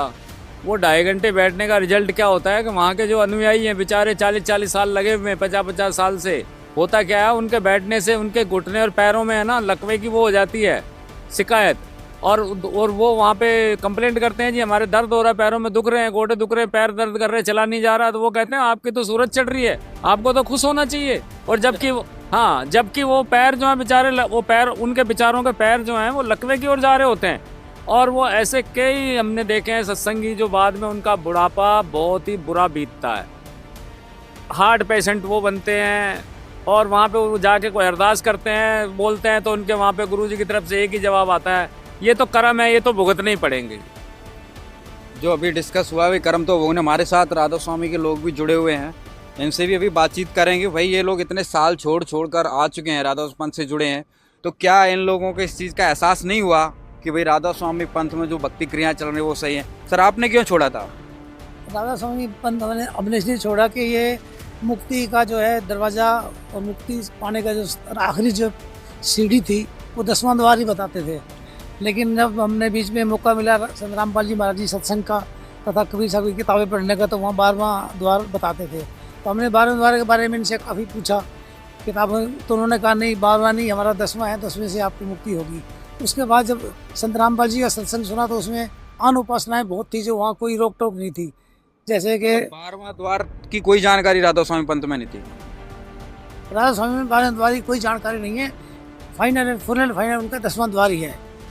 तो इन्होंने 30 साल बाद इनको तो द्वार का पता लगा कि भाई 12वां द्वार भी कुछ होता है, 10वें द्वार तक ही वहाँ पे मैटर क्लोज था। सर, आपने राधा स्वामी पंथ क्यों छोड़ा? वहाँ पे क्या सेवा करते थे? वहाँ पे सेवा मैं सर वहाँ पे सेवा करता था। पहले तो मैं वहाँ पे विस्तार से बताऊँगी, 2001 से जब जोड़ा था, उसके बाद मैं ब्यास में 02 एक वहाँ पे 0102 एक सिक्योरिटी है, तो मैं 02 में सिक्योरिटी का सेवादार बना वहाँ पे, तो मैंने सेवा 02 की। उसके बाद 2014 में मैं बाबा जी गोविंद सिंह जो हैं उनकी कोठी में सेवादार चला गया। वो 2014 में जाने के बाद वो जो एक सिक्योरिटी है वो 08 से जुड़ी होती है, उससे जो है उसको सेलेक्ट किया जाता है। क्योंकि बाबा जी की कोठी में ही सेवादार होते हैं वो, जबकि इस टाइम पे वो 360 के लगभग सेवादार हैं वहाँ।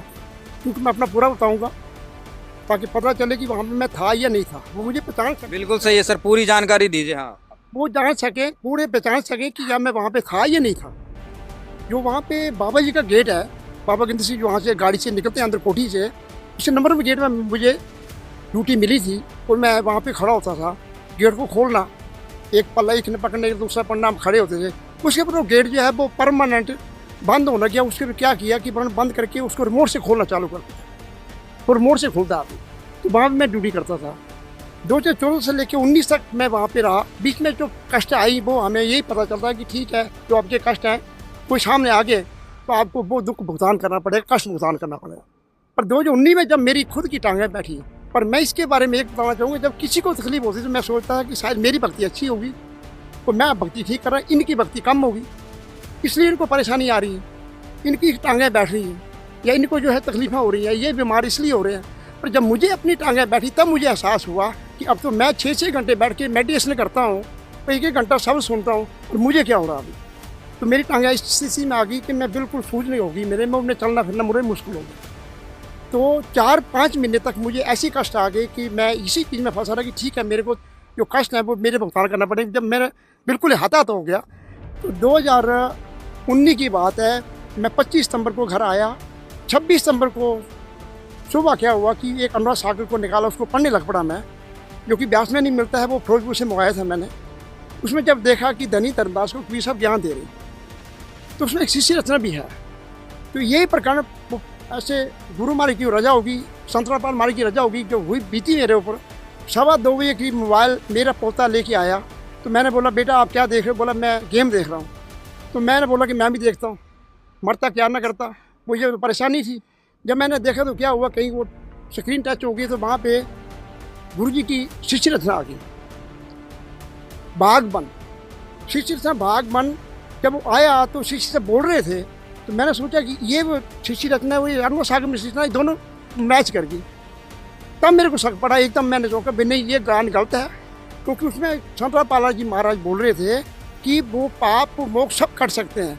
जबकि बाबा गिंद सिंह से शिष्य रचना के बारे में जब बात होती थी, वहाँ पे एक शनिवार एतवार को वहाँ पे जब प्रवचन होते हैं, तो उस टाइम पे 1 घंटा का शाम को जो है ना वो आपस में बात करते हैं। अपने जो 20 आदमी चुने होते हैं वो बात करते हैं कि बाबा जी से क्वेश्चन आंसर होते हैं। तो वहाँ पे शिष्य रचना का प्रकरण आता है। बाबा जी पूछा जाता है कि बाबा जी सानू दसो कि शिष्य रचना किन्हें रची है और रचने वाला कौन है। तो बाबा जी के लफ्ज़ वहाँ पे आया करते थे कि तुसी मेडिटेशन करो, सिमरन करो तो खुद पता लग जाऊगा। कि बाबा गुरदीप सिंह ढिल्लों से भजन सीखे, तो मैं महसूस नहीं होता था उस चीज़ से, मुझे परेशानी होती थी कि ये जो क्वेश्चन सही नहीं है। पर जब संतरापाल की शिष्य रचना सुनी मैंने 26 सितंबर 2019 को, तब मुझे को पता चला कि शिष्य रचने वाला तो खुद परमात्मा कबीर साहिब हैं, वो ही सतपुरुष हैं, वो ही सब कुछ है हमारा। आत्मा की परिवर्तित वो ही है, इस शिष्य को बिताने में। ऐसा वहाँ पे क्या है कि लोग 18-18, 20-20, 30-30 साल तक वहाँ पे गुजार रहे हैं, उनको पता ही नहीं है कि वो गलत साधना कर रहे हैं, गलत भक्ति कर रहे हैं। देखिए ऐसा है कि उसमें एक धारणा बनी है उनकी, जब वो प्रवचन सुनते हैं तो उनको एक अतुल आता है कि वो सोचते हैं कि शायद यही भक्ति पूरी होगी। तो ये नाम जो 5 नाम ईश्वर राज हम जो मिल रहे हैं, शायद यही नाम पूरे होंगे, क्योंकि उन्होंने इस ज्ञान को परखा ही नहीं, देखा ही नहीं है। जब ये ज्ञान को परखेंगे कि संतरापाल महाराज जी पूर्ण गुरु हैं, उनके ज्ञान को पढ़ेंगे या उनको परखेंगे। आज सोशल मीडिया सब प्लेटफॉर्म जो है इस टाइम पे चल रहे हैं, उसमें जब वो ज्ञान को परखेंगे तब पता चलेगा कि राधा स्वामी जी जो 5 नाम है, हमें उनसे फायदा नहीं हो रहा, हमें कष्ट भोगना पड़ रहा है, तकलीफें भोगना पड़ रही। क्यों भोगना पड़ रही है? क्योंकि ज्ञान अधूरा ज्ञान है। देखा ये 18 साल वहाँ पे सेवादार रहे और मैन सेवा में रहे, 365 सेवादारों में इनकी ड्यूटी थी। अब मेरा इनसे सवाल है सर, जैसा कि यहाँ पे 20-20, 40-40 सालों से राधा स्वामी पंथ से आया, संत रामपाल जी महाराज के पंथ से जुड़ चुके हैं, तो सर क्या आपको इस चीज़ का एहसास नहीं है कि भाई कहीं आप भी गलत पंथ में रुके हुए हो या वहाँ पे भक्ति साधना कर रहे हो? देखो जी, हम पहली बार इस डिबेट में आए हैं और हमारा जो पंथ है 150 सालों से चला हुआ है अब, और उसकी ब्रांचें कितनी है, तो हम इतनी जल्दी थोड़ी देखेंगे आपका ज्ञान और अपना ज्ञान मिलाएंगे। जब ज्ञान समझ में आएगा, जब कुछ हिसाब लेंगे हम। ऐसे थोड़ा ही कि भैया आपने पहली बार बुलाया और हमारे ऊपर प्रेशर दे रहे हो कि भाई हमारा ज्ञान बढ़िया है। नहीं, ऐसा नहीं हो सकता। नहीं, प्रेशर वाली बात नहीं है। अभी सारे प्रमाणों के साथ बातचीत हुई। ये 40 साल तक रहे, कोई 30 साल तक रहा, कोई वहाँ पे रहा। आप वहाँ से जुड़े हैं तो क्या लगा आपको, मतलब आज की डिबेट से क्या लगा कि आप गलत जगह फंसे हैं, क्या है? आज की इस बड़ी बहस के तहत हमें थोड़ा बहुत सोचने में मजबूर कर दिया है कि कहीं ना कहीं हम ऐसी भक्ति तो नहीं कर रहे जो मोक्षदायक नहीं है। क्योंकि हमें तो ऐसा लगा है कि जो हम राधा स्वामी में पंथ में गए हैं तो ये भी मोक्षदायक है। वो भी बोलते हैं कि आखिर में आपने लाइट में समा जाना है, मतलब आपको मोक्ष हो जाएगा। दूसरी तरफ मैं देख रहा हूँ कि महाराज संतपाल महाराज जी के जो अनुयायी है वो बता रहे हैं कि हम शास्त्रानुसार भक्ति कर रहे हैं। गीता या जितने भी हमारे धार्मिक शास्त्र हैं उनके मिलान करके भक्ति दी जा रही है और मोक्षदायक है। तो इसका मिलान करेंगे, थोड़ा चिंता की लकीर है तो माथे पे आ गई है। इसका मनन करेंगे और ऐसा कुछ करेंगे कि सांप भी मर जाए लाठी भी ना टूटे। सांप ना मरे लाठी भी ना टूटे, तो चलो बढ़िया है। ये कह रहे हैं भाई कुछ तो एहसास हुआ है, प्रमाण देखे हैं, चीज़ें अब जाके घर पे देखेंगे, मनन करेंगे। सर, राधा स्वामी पंथ में ये सारे जुड़े हुए थे, किसी के घुटने ख़राब थे, किसी का कुछ हो गया था। क्या लगता है आपको, क्या लगता है कि भाई आप सही जगह जुड़े हुए हैं? जी, हमें लगता है हम सही जगह पे जुड़े हुए हैं। और इतने प्रमाण देखने के बाद भी आपको एहसास नहीं हो रहा है कि भाई राधा स्वामी पंथ एक निगुरा पंथ है, गलत भक्ति विधि चल? हमें लगता है ये भगत पर भ्रमित हो चुके हैं। तो एक्चुअली ये अपने दुखों से दुखी हो चुके हैं। इनको नाम दीक्षा जब इन्होंने ली, इनको किसी ने ये नहीं आश्वासन दिया था कि आपको सुख होंगे। इनके मोक्ष की बात हुई थी कि आप भक्ति करोगे, मरने के बाद आपको मोक्ष मिलेगा। सुख नहीं मिलेगा है, कोई गारंटी नहीं देती। ये बात बहुत बढ़िया। डॉक्टर से हम दवाई लेंगे लेकिन डॉक्टर गारंटी नहीं देगा भाई दर्द तुम्हारा ठीक हो जाएगा। अभी हमारे साथ और भी संत रामपाल जी महाराज के फॉलोवर्स जो अभी डिबेट में थे। अब हम अंतिम की डिबेट को अंतिम की ओर चलते हैं और इनसे पूछ लेते हैं कि जो संत रामपाल जी महाराज का जो ज्ञान है वो राधा स्वामी का तो फैसला हो ही गया है। तो सर आप बताइए, जो राधा स्वामी की जो डिबेट हुई आज, जिसके माध्यम से हमें पता लगा कि भाई इनका ज्ञान शास्त्र विरुद्ध है, मतलब कबीर जी के ज्ञान से ही मैच नहीं करता है, तो इस विषय में क्या कहेंगे आप? देखिए, मेरे ना बहुत आदरणीय बहन भाई हैं, सभी जितने भी राधा स्वामी में या राधा स्वामी से निकले अन्य जो पंथ, धन सदगुरु, जय गुरुदेव, जितने भी पंथ निकले वो सब हमारे बहन भाई हैं। हम सब इंसान एक दूसरे के लिए बहुत ज़्यादा, मतलब आप ये समझें कि सबसे पहले तो मानव जीवन का मोल समझें कि 84 लाख योनियों में 84 लाख, इनमें से किसी की आयु तो हज़ारों वर्ष भी है, 84 लाख योनियों में मानव जीवन मिला है। और मानव जीवन भी आज 60-70 साल से ज़्यादा उम्र का नहीं है। तो इसमें हम ये विचार करें कि इसका मोल कितना है। और इस मानव जीवन की सफलता, आप कुछ भी कर लें, आप जज बन जाएं, प्रधानमंत्री बन जाएं, राष्ट्रपति बन जाएं, इस मानव जीवन की सफलता सिर्फ सत भक्ति से है। और सत भक्ति जब होगी जब सतगुरु मिलेंगे, यानी कि सच्चे गुरु मिलेंगे तो सच्ची भक्ति होगी। आप हर चीज़ जांच परख के लेते हैं, आप एक 10 रुपये की चीज़ भी लेते हैं, एक मटका भी लेते हैं 20 रुपये का, तो उसको भी 2 बार बजा के देखते हैं कि वो ठीक है, कैसा है, कैसी मिट्टी से बना है। और आपने गुरु बना लिया बस यूं ही कि ये मेरे माता पिता के गुरु थे तो ये मेरे गुरु भी हैं, ये मेरे दादा दादी के गुरु थे तो ये मेरे भी गुरु हैं, ये मेरे पड़ोसी के गुरु हैं तो ये मेरे भी गुरु हैं। देखो, मेरी प्रार्थना ये है, कबीर जी को समझो। कबीर जी ने कहा है कि पानी पियो छान के, गुरु बनाओ जान के। तो मेरी, आप गुरु को देखो, गुरु का ज्ञान देखो, और उसके बाद हर पैमाने पे, शास्त्रों के पैमाने पे, कबीर जी के पैमाने पे, और कबीर जी के प्यारे संत जैसे नानक जी हैं, गरीबदास जी हैं, उनकी वाणियों के पैमाने पर जो खरा है वही सच्चा संत है, उसको आप गुरु बनाएं। और एक ना बड़ी धारणा है गुरु बदलने के लिए लेकर, तो कबीर जी जो कहते हैं वो सच और फाइनल है। वो राधा स्वामी के लिए भी फाइनल और हमारे लिए भी फाइनल है। तो कबीर जी की वाणी है कि जब तक गुरु मिले ना साचा, तब तक गुरु करो 10 पाँचा। तो आप यूं किसी के साथ भी बंध के ना रहें, आप सच्चे गुरु की तलाश बंद ना करें। और मेरी उम्मीद तो ये है कि जो आज ये डिबेट हुई है, ये डिबेट भी कबीर परमात्मा की दया से हुई है। इस डिबेट को आप ईमानदारी से देखें, आप ये मत देखें कि मैं किसका शिष्य हूँ या आप किसके शिष्य हैं।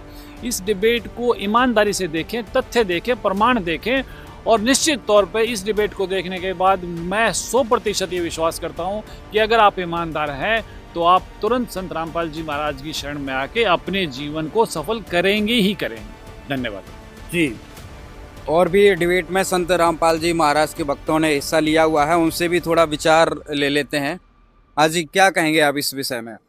सर मैं ये कहना चाहती हूँ कि अगर जैसे कोई टीचर है, अगर वो हमें आउट ऑफ द सिलेबस या आउट ऑफ द बुक्स पढ़ाई करा रहा है और अगर वो बच्चे अगर एग्ज़ाम देने जाते हैं तो ऑब्वियस सी बात है कि वो उस एग्ज़ाम में फेल हो जाएंगे। तो उसी तरह ये राधा स्वामी के जितने भी गुरु हैं वो हमारे गीता वेद शास्त्रों के अनुसार ज्ञान नहीं दे रहे। इसके विपरीत जो संत रामपाल जी महाराज जी है वो हमारे गीता वेद शास्त्रों को खुद खोल के दिखाते हैं, पढ़ाते हैं, उसके अकॉर्डिंग ही हमें भक्ति करा रहे हैं। तो अगर जब आगे हम मोक्ष के लिए जाएंगे तो जितने भी राधा स्वामी पंथ से जुड़े हुए शिष्य हैं, ऐसा ना हो अपना मनुष्य जन्म बर्बाद करके चले जाए क्योंकि उन्होंने अपने सदग्रंथों के अकॉर्डिंग भक्ति नहीं की। और दूसरा सर मैं ये बोलना चाहूँगी कि कबीर साहिब की वाणियों को आधार लेके सत्संग करते हैं, पर कहीं ना कहीं कबीर साहिब की वाणियों को के गूढ़ रहस्यों को समझ ही नहीं पाए, कबीर सागर को ही फॉलो नहीं कर रहे ये लोग। तो मैं करबद्ध प्रार्थना है मेरी राधा स्वामी पंथ के जुड़े हुए जितने भी शिष्य हैं उनसे कि एक बार निष्पक्ष होकर संत रामपाल जी महाराज जी का सत्संग कम से कम सुने तो सही।